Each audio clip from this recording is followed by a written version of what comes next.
Hi, Kevin Wright back with another property finance tip. And this week we're going to be talking about flipping.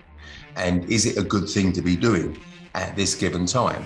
And what are the risks? What are the dangers? So you want to find out more about what's to know about flipping? Stick around.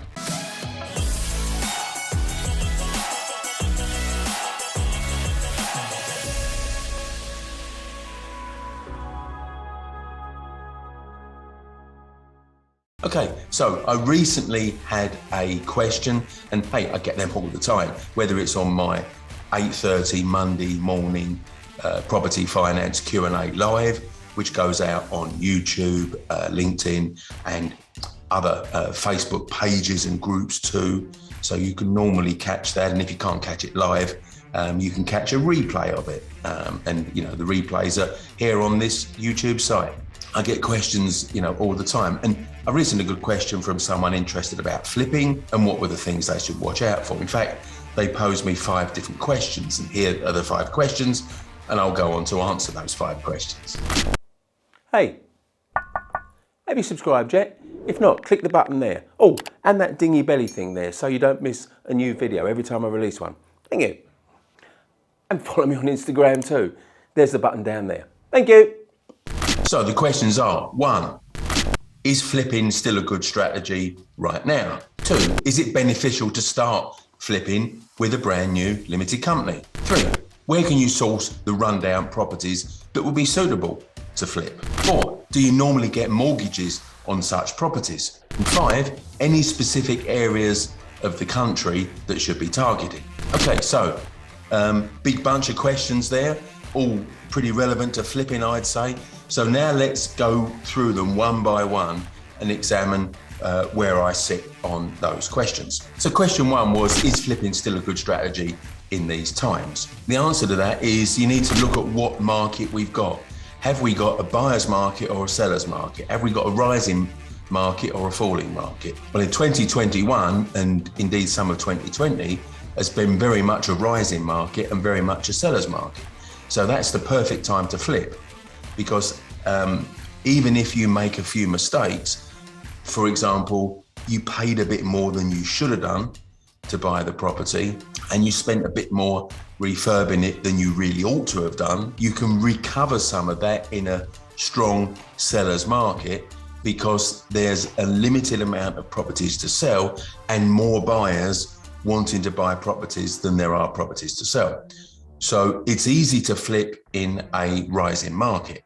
So it's been a flipper's paradise pretty much since we came out of COVID lockdown. Now, if it's a buyer's market, which means there's too many properties on the market for the number of people wanting to buy them, or it's a falling market where prices are not rising, they're falling, then flipping becomes much more difficult and much more precise. So you need to pay even more attention to the price you buy at, and even more attention to the cost that you spend improving the property. And it's even more important that you have a robust plan B. And by that, I mean, if you can't sell the property at the price you want to, as fast as you want to, your plan B is, well, I'll just keep it and rent it out. So it's got to be rentable as well as an alternative exit route. So whether flipping is good or how easy flipping will always be good, but how easy or how difficult it is going to depend on which part of the property cycle we're in at any given time. I say 2020, 2021 has been very much a great time for flipping. So question 2 was, should you be doing this with a brand new limited company? That depends. Now, a brand new limited company is not going to be a disincentive to do it. So it's not going to create any issues. And it may be that you've never had a company, but you don't want to add to your personal income, because any profits you make through flipping go straight on your tax return for the current tax year. And if you're not already in the 40% tax bracket, that could push you into it. And losing 40% of your profit, isn't an appealing thought, is it? So maybe you want to set up a new limited company for your flipping to avoid losing 40% of your profits on tax. Now, I'm no accountant, but you can just pay corporation tax and not take any dividends and salary out.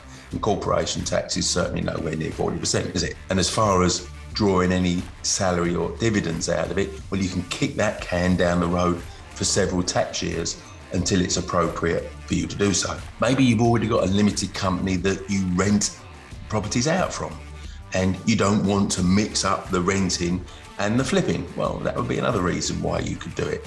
Of course, you're going to double your accountancy bills because now your accountant has got two companies to do tax returns for. But if you feel that's beneficial, you want to separate those out, it's not going to cause you any issues. If you're buying cash, well, no problem at all.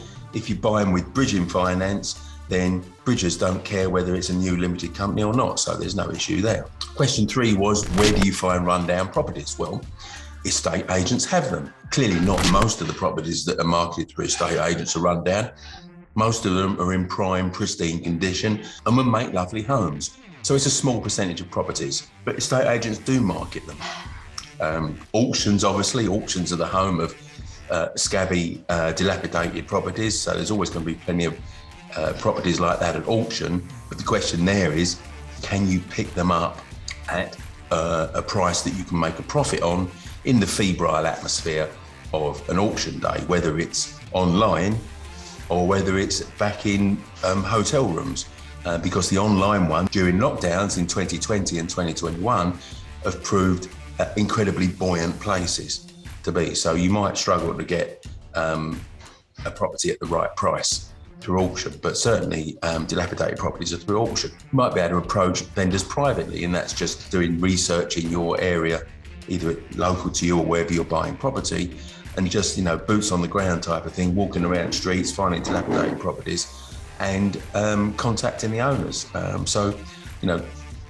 There are different ways to do that. Question 4, do we normally get mortgages on such properties? Absolutely not. You're never going to get a mortgage lender knowingly give you a mortgage when you intend to sell the property within a few months of buying it. And the minute you declare that, your application is terminated and kicked out. Now, not declaring that would be then getting a mortgage by deception. In other words, concealing a factual element of your application that would alter the lending decision. Now, there's another word for that, and that's fraud. So clearly, if you're going to flip, you can do it two ways in terms of financing it. One is your cash, and that can be your own cash, or it can be someone else's cash if they're going to lend you the cash, or it's bridging finance, one of the two. And the 5th question was, any specific areas of the country that should be targeted? Now, there are dilapidated properties in every part of the UK. The question is, which part should you focus on? And that's largely going to be driven by the amount of cash you've got available. The less cash you've got to play with makes it difficult for you to operate in more affluent parts of the UK. So the more cash you've got stashed in your bank, the more freedom you've got to go to more buoyant parts of the UK, typically London and the South East. But of course, there are other hotspots around the UK that would also be quite affluent. So there we are. That's this week's video, and it's all about flipping. So if that's what you're into, I hope this has helped you. Hey, have you subscribed yet? Click that subscribe button down there and that dingy belly thing so you don't miss any of my videos when they're released, which is every week. Great, thanks. I almost forgot, Instagram. Click that button too. Look, it's down there. Thanks. And I'll be back next week with another property finance tip. See you then. If you enjoyed watching this video, did you know every Monday morning at 8:30 I do a live Facebook Q&A. So if you want to start the week with checking out some answers to your property finance questions, click the link here.